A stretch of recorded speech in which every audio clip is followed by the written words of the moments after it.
শৈশবের ভয়াবহ অভিজ্ঞতা যেই মেয়েটির মুখের কথা কেড়ে নিয়েছিল, কে জানত সেই মেয়েটি একদিন স্বমহিমায় সব প্রথা ভেঙে প্রথম কৃষ্ণাঙ্গী মহিলা হিসাবে জায়গা করে নেবে আমেরিকান মুদ্রায়, আর বিশ্ববাসীকে জানিয়ে যাবে জীবনে কোনো পরাজয়, কোনো আঘাতই চূড়ান্ত নয়। ইচ্ছা থাকলে আবার উঠে দাঁড়ানো যায়, এগিয়ে যাওয়া যায়। সেই ফিনোমিনাল উম্যান, সেই বিস্ময়কর নারী যার নাম মায়া অ্যাঞ্জেলিউ, তারই লেখা বিখ্যাত কবিতা স্টিল আই রাইজ আজ আমাদের আলোচনার বিষয়বস্তু। So hello and welcome everyone to my channel Excel in English. Class 11 English second semester syllabus এর অন্তর্ভুক্ত স্টিল আই রাইজ কবিতাটি আমরা এই ভিডিওর মাধ্যমে লাইন বাই লাইন বুঝে নেব বাংলাতে। কবি মায়া অ্যাঞ্জেলিউ নিজে এই কবিতাটি বহুবার পাঠ করেছেন। সেরকম একটি লাইভ পারফরমেন্সের ভিডিও লিংক এই ডেসক্রিপশন বক্সে দেওয়া রইল। আমি সবাইকে রিকোয়েস্ট করব একবার সেটা শুনে নিতে। Believe me, you will enjoy it. আচ্ছা, এই কবিতাটি ভালোভাবে বোঝার জন্যে আমরা মূল টেক্সটে যাওয়ার আগে কবি নিজের জীবনে কোন প্রতিকূলতা ও বাধা বিপত্তি অতিক্রম করে সাফল্যের চূড়ায় উঠে এসেছিলেন সেটি খুব সংক্ষেপে একবার দেখে নেব। মার্গারেট অ্যান জনসন, সারা বিশ্বের কাছে যিনি মায়া অ্যাঞ্জেলিউ নামে পরিচিত, তিনি 1928 4 এপ্রিল আমেরিকার সেন্ট লুই মিসৌরিতে জন্মগ্রহণ করেন। She had a traumatic childhood, খুবই বেদনাদায়ক একটা শৈশব, যেখানে মাত্র 3 বছর বয়সে তার মা বাবার মধ্যে ডিভোর্স হয়ে যায়। এরপর তার যখন মাত্র 7 বছর বয়স, তার মায়ের প্রেমিক তাকে ধর্ষণ করে। মায়া সে কথা বলে দেওয়ায় এই ব্যক্তিটি অ্যারেস্টেড হয় এবং পরে খুন হয়ে যায়, সম্ভবত মায়ার কাকাদের হাতেই। এবং তারপর মায়া নিজেকে সেই মৃত্যুর জন্য দোষী ভাবতে শুরু করে। সে চুপ করে যায়। দীর্ঘ 6 বছর কেটে যায় তার কোনো কথা না বলে। মায়ার জীবনে এরপর দেবদূতের মতন আসেন মিসেস বার্থা ফ্লাওয়ার্স, যিনি একাধারে তাদের প্রতিবেশী এবং মায়ার টিচারও ছিলেন। তিনি মায়াকে আবার কথা বলতে সাহায্য করেন, জোরে জোরে কবিতা পড়তে অ্যাডভাইস করেন। এই কবিতাকে আঁকড়ে ধরেই মায়া আবার কথা বলা শুরু করে। জীবনের সমস্যাকে জয় করে উঠে দাঁড়ানোর তার সেই শুরু। এরপর সারা জীবন তিনি অসংখ্য কাজের সাথে যুক্ত থেকেছেন। প্রথম কৃষ্ণাঙ্গ নারী হিসাবে সান ফ্রান্সিসকোতে কেবল কার কন্ডাক্টর হিসাবে শুরু করে একজন নৃত্যশিল্পী, একজন সঙ্গীত শিল্পী, অভিনেত্রী এবং নাগরিক অধিকার আন্দোলনের একজন সক্রিয় কর্মী হিসাবেও তিনি কাজ করেছেন। তিনি 7টি আত্মজীবনীমূলক গ্রন্থ লিখেছেন, যার মধ্যে I know why the caged bird sings সবথেকে জনপ্রিয়। এছাড়াও অনেক প্রবন্ধ ও কবিতা তিনি লিখেছিলেন। তার কাজের স্বীকৃতি স্বরূপ তিনি অসংখ্য পুরস্কার ও সম্মানসূচক সম্মানে ভূষিত হয়েছেন। সংগ্রাম আর সাফল্যের সম্মানে ভরা তার এই অদ্ভুত বর্ণময় জীবন শেষ হয় 2014 28 মেতে। যে সামাজিক প্রেক্ষাপটে কবিতাটি লেখা হয়েছে সেটি আমরা এবার দেখে নেব।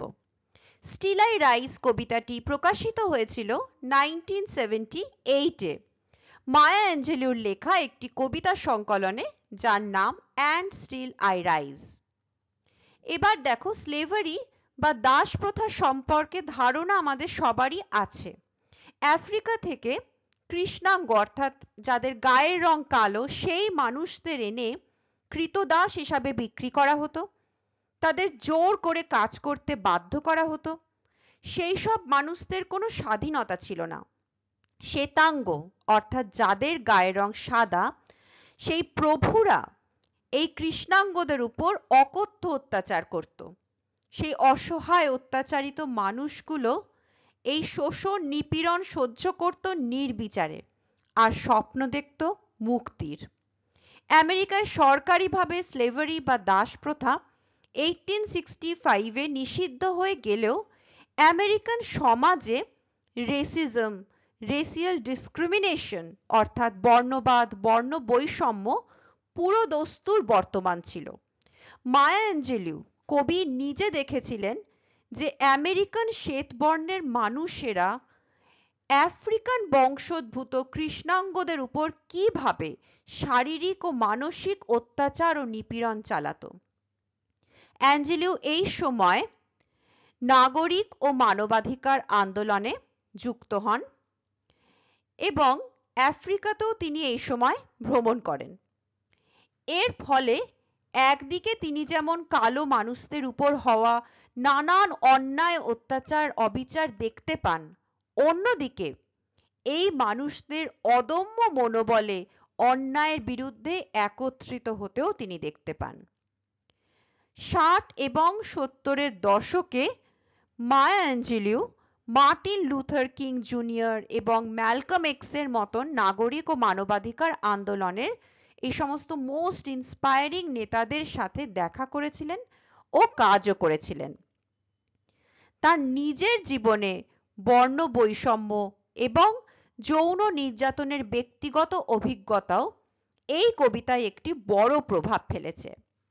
মায়া অ্যাঞ্জেলিউর কাছে স্টিল আই রাইজ এবং তার অন্যান্য কবিতাগুলি তার সেই ব্যক্তিগত যন্ত্রণার একটা আউটলেট, একটা মাধ্যম, যেখানে লেখার মাধ্যমে তিনি তার মনের ভার হালকা করে জীবনের সব ক্ষত, সব আঘাতের ঊর্ধ্বে ওঠার চেষ্টা করেছিলেন।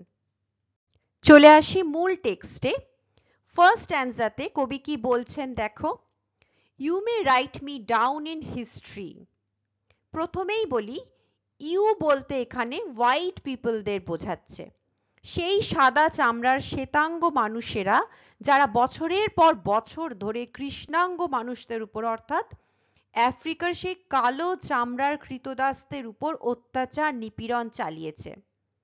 মি বলতে এখানে কবি নিজের কথা বললেও আসলে তার দ্বারা সমগ্র ব্ল্যাক কমিউনিটিকেই বোঝাচ্ছে। এবার দেখো, যে শ্রেণী যখন বেশি শক্তিশালী হয়, ইতিহাস লেখার অধিকার তাদের হাতেই থাকে।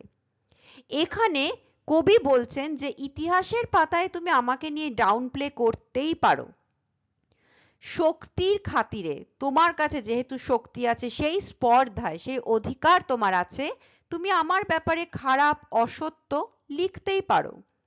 So you may write me down in history with your bitter twisted lies. তোমার তিক্ত, তির্যক, বিকৃত মিথ্যে দিয়ে আমার ইতিহাস তুমি লিখতেই পারো। bitter means তিক্ত, twisted, তির্যক, বিকৃত করে দেওয়া। You may trod me in the very dirt. তোমার ক্ষমতা দিয়ে তুমি আমার উপর ট্রড করে যেতে পারো। ট্রড মানে to stamp on, walk over, পদদলিত করে যাওয়া, পায়ের চাপে আমাকে তুমি ধুলোয় পরিণত করতে পারো। বাট স্টিল লাইক ডাস্ট আইল রাইজ। কিন্তু তবুও ধুলো যেমন হাওয়ায় ভেসে উপরে উঠে আসে, আমিও সেভাবেই আবার উঠে আসব। দেখো, আফ্রিকানদের ব্যাপারে চিরকাল হোয়াইট পিপলরা কি বলে এসেছে, যে আফ্রিকানরা একটি অসভ্য, বর্বর, নরখাদক, অত্যন্ত পিছিয়ে থাকা জাতি।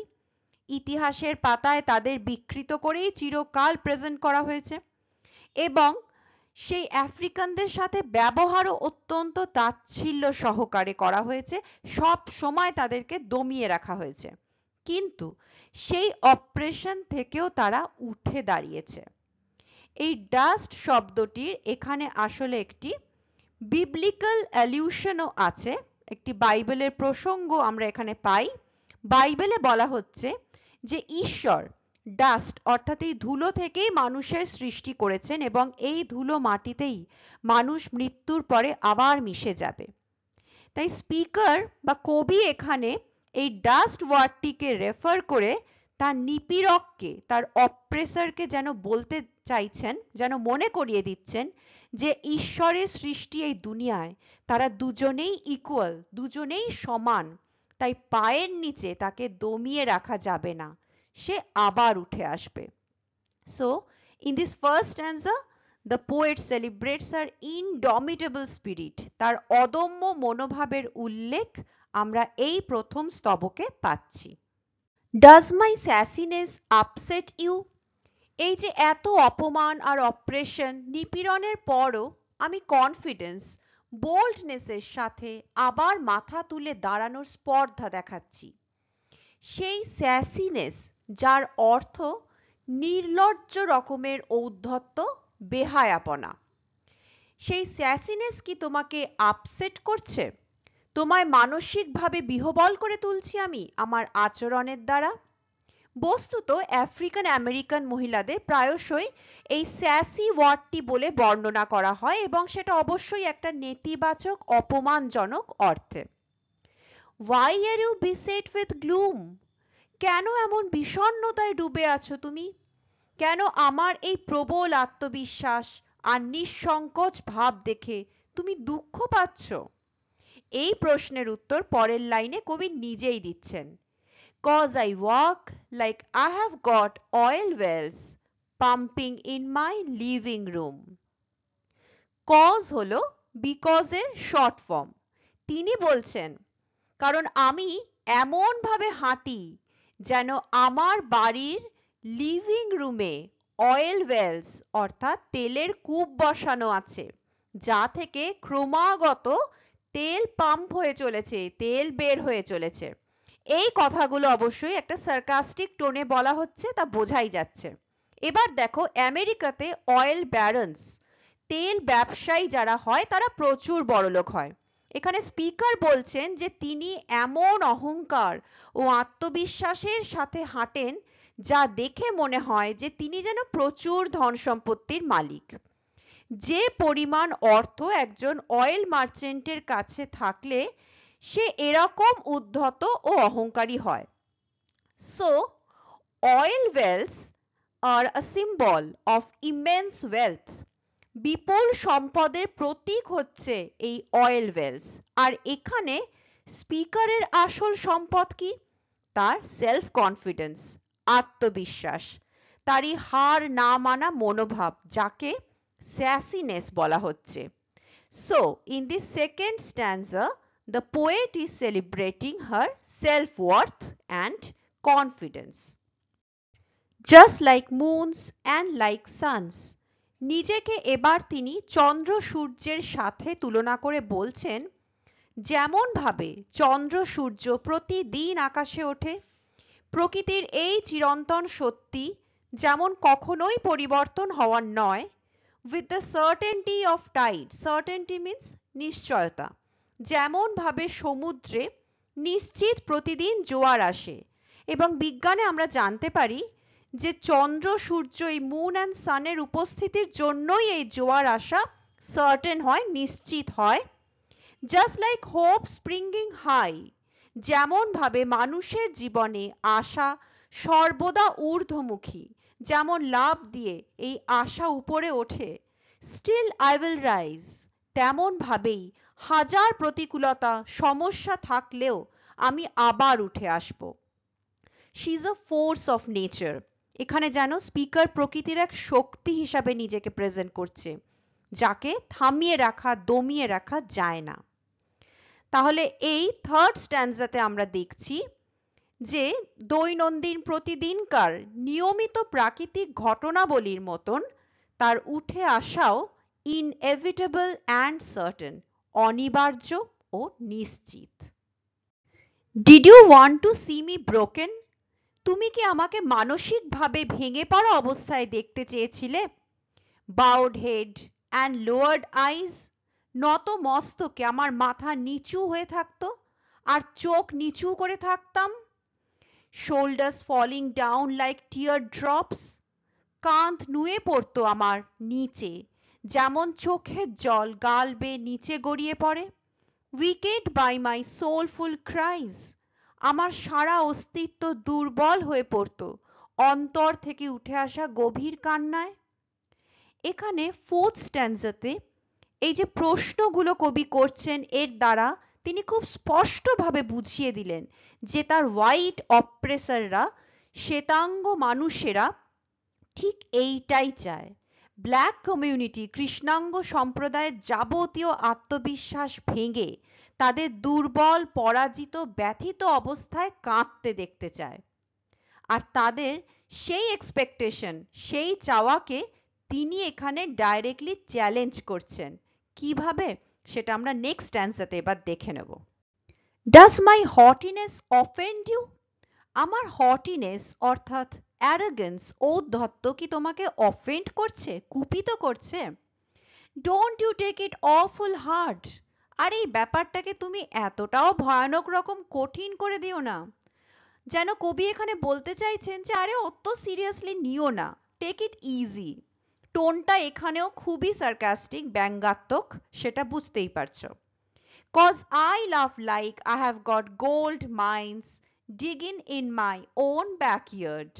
কারণ আমি তো এমন ভাবে প্রাণ খুলে আনন্দে হাসি যেন আমার বাড়ির পিছনের দিকের উঠোনে, ব্যাকইয়ার্ডে গোল্ড মাইন্স, সোনার খনি পাওয়া গেছে, এবং সেটা ডিগিং, পুরো শব্দ ডিগিং, DIGGING, অর্থাৎ খনন করা চলছে।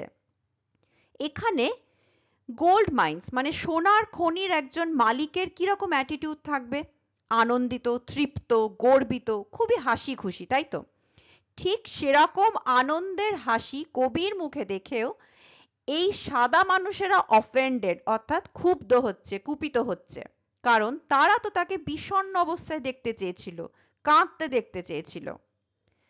এই স্ট্যান্সাতে গোল্ড মাইন্স বলতে অবশ্যই স্পিকারের বা কবির অন্তরের ঐশ্বর্যের কথা বোঝানো হচ্ছে, কোনো পার্থিব জাগতিক সোনা ধন সম্পদ অবশ্যই নয়। You may shoot me with your words. তোমার শব্দ দিয়ে তুমি আমায় বিদ্ধ করতে পারো, শুট করতে পারো। ভার্বাল অ্যাবিউজ করা যাকে বলে, ফিজিক্যালি, শারীরিকভাবে কাউকে হার্ট না করেও কঠিন নিষ্ঠুর কথার দ্বারা কাউকে বিদ্ধ করা যায়, তাকে হয়তো আরো বেশি করে আঘাত করা যায়। You may cut me with your eyes. আমাকে তুমি চিরে ফেলতে পারো তোমার চোখ দিয়ে, তোমার তীক্ষ্ণ নিষ্ঠুর দৃষ্টির সাহায্যে তুমি আমাকে কেটে ফেলতে পারো। You may kill me with your hatefulness. তুমি আমাকে হত্যা করতে পারো তোমার ঘৃণা দিয়ে। এবার দেখো, এই শুট অর্থাৎ গুলি করা, কাট কর্তন করা বা কেটে ফেলা, কিল হত্যা করা, এই সব কটা অত্যাচারই কিন্তু আফ্রিকান ব্ল্যাক পিপলদের উপর করা হতো। তাদেরকে ফিজিক্যালিও টর্চার করা হয়েছে, এবং স্লেভারি, এই দাস প্রথা সরকারিভাবে নিষিদ্ধ হওয়ার পর সেই অত্যাচারটা শারীরিকভাবে আর না করা গেলেও মানসিক স্তরে করা হতো। But still like air I will rise. কিন্তু তবু আমি বাতাসের মতন আবার উঠে আসব। তাহলে এখানে বক্তা বলছেন যে এয়ার যেমন অপ্রতিরোধ্য, তাকে এই শুট, কাট, কিল কিছুই করা যায় না, সে যেমন আনস্টপেবল, তাকে ওপরে ওঠা থেকেও থামানো অসম্ভব, ঠিক একই রকম ভাবে এই সমস্ত নেগেটিভিটি, এইসব কষ্টদায়ক, অপমানজনক অভিজ্ঞতাকে ছাপিয়ে সব কষ্টের ওপরে উঠতে আমিও সক্ষম। I will rise. এই সেভেন্থ স্ট্যান্সাতে যাবার আগে একটা কথা বলে রাখি, এই শক্তিশালী শ্বেতাঙ্গ পুরুষের দল, তাদের পুরুষতান্ত্রিক সমাজ একজন নারী কেমন দেখতে হবে, নারী সৌন্দর্যের ব্যাখ্যাও কিন্তু তৈরি করে রেখেছে। তাদের অনুযায়ী একজন বিউটিফুল উম্যান কেমন হবে? সে হবে ফর্সা, পাতলা ঠোঁট, টানা টানা নীল চোখ, সোনালী চুল অর্থাৎ ব্লন্ড, তন্নি শরীর। সেখানে আফ্রিকান মহিলারা এই ব্যাখ্যার, এই বর্ণনার কিন্তু পুরো বিপরীত। তাদের গাত্রবর্ণ কালো, তাদের পুরু ঠোঁট, মোটা নাক, একটু পৃথুলা শরীর। কিন্তু কবি এখানে সেই সৌন্দর্যের সমীকরণ ভেঙে নিজের প্রাকৃতিক সৌন্দর্য, নিজের প্রকৃতিগত শরীরকে নিয়ে গর্ববোধ করছেন, কোনো হীনমন্যতায় ভুগছেন না। আর তাতেও এই শ্বেতাঙ্গ পুরুষতান্ত্রিক সমাজ ধাক্কা খাচ্ছে, অবাক হচ্ছে। Does my sexiness upset you? আমার এই শরীরী যৌন আবেদনও কি তোমাকে আপসেট করছে, বিপর্যস্ত করছে? Does it come as a surprise? তোমার কাছে কি এটা একটা বিস্ময়ের মতো লাগছে? That I dance like I have got diamonds at the meeting of my thighs? যে আমি এমন ভাবে আনন্দের সাথে নাচি যেন আমার উরুর সন্ধিস্থলে আমি হীরা পেয়ে গেছি। Very clearly here she celebrates her womanhood. নিজের নারী সত্তাকে তিনি এখানে উদযাপন করছেন। অন্যে যে যাই সৌন্দর্যের সংজ্ঞা ঠিক করুক না কেন, তার কাছে তার এই নারী শরীর হীরের মতনই সুন্দর ও অমূল্য। একজন মানুষ যখন নিজেকে পুরোপুরিভাবে অ্যাকসেপ্ট করে নিতে পারে, তখন অন্যদের বিদ্রূপ তির্যক মন্তব্য আর তাকে স্পর্শ করতে পারে না। মনে পড়ছে আপনা মাঝে শক্তি ধরো, নিজেরে করো জয়। এবং এখানেও ঠিক সেটাই ঘটছে। নিজেকে অ্যাকসেপ্ট করার সাথে সাথেই, নিজেকে ভালোবাসতে পারার সাথে সাথেই তার উত্থান ঘটছে। Out of the huts of history's shame. Huts অর্থাৎ কুঁড়ে ঘর, যে কুঁড়ে ঘরগুলি ইতিহাসের লজ্জাজনক অধ্যায়টি সাক্ষ্য বহন করে। কোন অধ্যায়? So here it is a direct reference to slavery, Das প্রথা, যেখানে কালো মানুষদের দাস করে রেখে দেওয়া হতো জীর্ণ দীর্ণ হার্টসে, কুটিরে। I rise, এখানে চেঞ্জটা নোটিস করলে আর কবি I will rise বলছেন না, she is using present tense now, মানে আমি এবার জেগে উঠছি।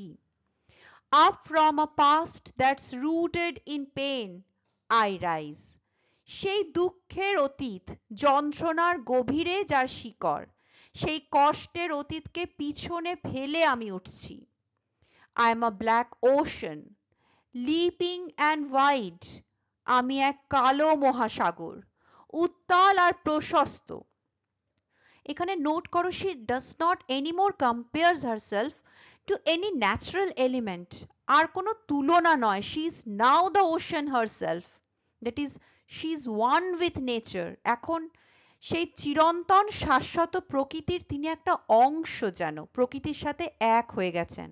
welling and swelling, I bear in the tide, উৎসারিত আর স্ফুরিত, উচ্ছ্বসিত। I bear in the tide, আমি জোয়ারে সবকিছু সহ্য করে যাই, সহন করে যাই। So here she is strong and majestic like an ocean, মহাসাগরের মতন শক্তিশালী, রাজকীয়।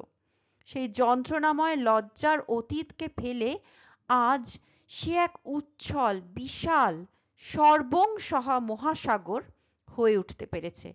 এই বেয়ার শব্দটি তার এই অসীম সহ্য ক্ষমতা, তার রেজিলিয়েন্সকে বোঝাচ্ছে। তাহলে এই স্ট্যান্জাতে কবি বলছেন যে তার কৃতদাস পূর্বপুরুষেরা হিস্ট্রি, ইতিহাসের যে কলঙ্কময় অধ্যায়, যে যন্ত্রণাময় জীবন কাটিয়েছেন, তাদের উত্তরসূরি হিসাবে তিনি সেই সমস্ত দুঃখ যন্ত্রণাকে অতিক্রম করে আজ এক অতল অসীম মহাসাগরের মতন শক্তিশালী ও উচ্ছল হয়ে উঠতে সক্ষম হয়েছেন। Leaving behind nights of terror and fear, I rise. Terror মানে আতঙ্ক, ফিয়ার মানে ভয়, জানোই। অন্ধকারাচ্ছন্ন রাত্রির আতঙ্ক আর ভয়কে পিছনে ফেলে আমি জেগে উঠছি। Into a daybreak that's wondrously clear, I rise. Daybreak মানে ভোরবেলা, এক আলোকোজ্জ্বল ভোরে, যা বিস্ময়কর ভাবে পরিষ্কার নির্মল, সেরকম এক ভোরে আমি জেগে উঠছি। Bringing the gifts that my ancestors gave, সেই রাত্রির অর্থাৎ সেই দাসত্বের সময়ের আতঙ্কময় স্মৃতি নয়, এই নতুন ভোরে আমি কি নিয়ে জেগে উঠছি?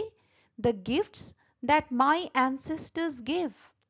Gifts here refer to her cultural heritage, তার সাংস্কৃতিক ঐতিহ্য। আর কি গিফটস নিয়ে জেগে উঠছে? সেই সহনশীলতা ও লড়াকু মনোভাব, সেই হার না মানা জেদ, যা সে তার পূর্বসূরিদের কাছ থেকে উত্তরাধিকার সূত্রে লাভ করেছে, সেগুলি নিয়ে সে জেগে উঠছে। I am the dream and the hope of the slave. আমি হলাম সেই স্বপ্ন আর আশা যা আমার কৃতদাস পূর্বপুরুষেরা দেখিয়েছিল। এই আমেরিকা মহাদেশে তার পূর্বপুরুষদের কৃতদাস করে নিয়ে আসা হয়েছিল।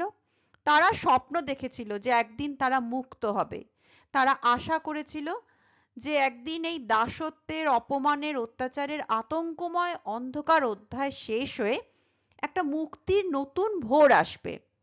Here Maya Angelou, the poet, as a free, confident woman, is an embodiment and fulfillment of their hopes. একজন মুক্ত, স্বাধীন মনের, আত্মবিশ্বাসী আধুনিক নারী হিসাবে মায়া অ্যাঞ্জেলু তার সেই কৃতদাস পূর্বপুরুষদের আশা ও স্বপ্নের একটা মূর্তিময় প্রকাশ। I rise, I rise, I rise. শেষে 3 বার রিপিট হচ্ছে, এই ধরনের রেপিটেশনকে রিফ্রেন বলা হয়, REFRAIN, রিফ্রেন, যার মধ্যে দিয়ে বলা হচ্ছে she is continually progressing and overcoming the barriers and obstacles of a racist society. সমস্ত কৃষ্ণকায় মানুষের রিপ্রেজেন্টেটিভ, প্রতিভু হয়ে সে এই বর্ণবিদ্বেষীদের যাবতীয় বাধা বিপত্তিকে অগ্রাহ্য করে ক্রমাগত এগিয়ে চলেছে, উন্নতি করে চলেছে। আই রাইজ, এটি বারবার উচ্চারণের সাথে বক্তা নিজের শক্তি, আশা আর আত্মবিশ্বাসের একটা জোরালো, সাহসী ঘোষণা করছে যেন সারা বিশ্বের কাছে। এই কবিতাটি সত্যি ভীষণ একটা শক্তি আর প্রেরণা দেয়।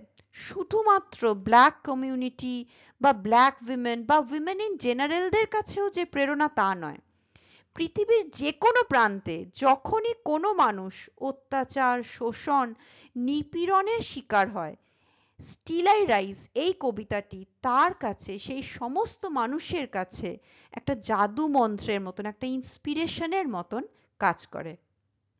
স্টিল আই রাইজ কবিতাটির এক্সপ্লেনেশন এখানেই শেষ হচ্ছে। যদি এই ভিডিওটি ভালো লেগে থাকে তাহলে লাইক এবং শেয়ার করো। এই চ্যানেলে নতুন হয়ে থাকলে চ্যানেলটি সাবস্ক্রাইব করার অনুরোধ রইল। সবাই ভালো থেকো। Thank you.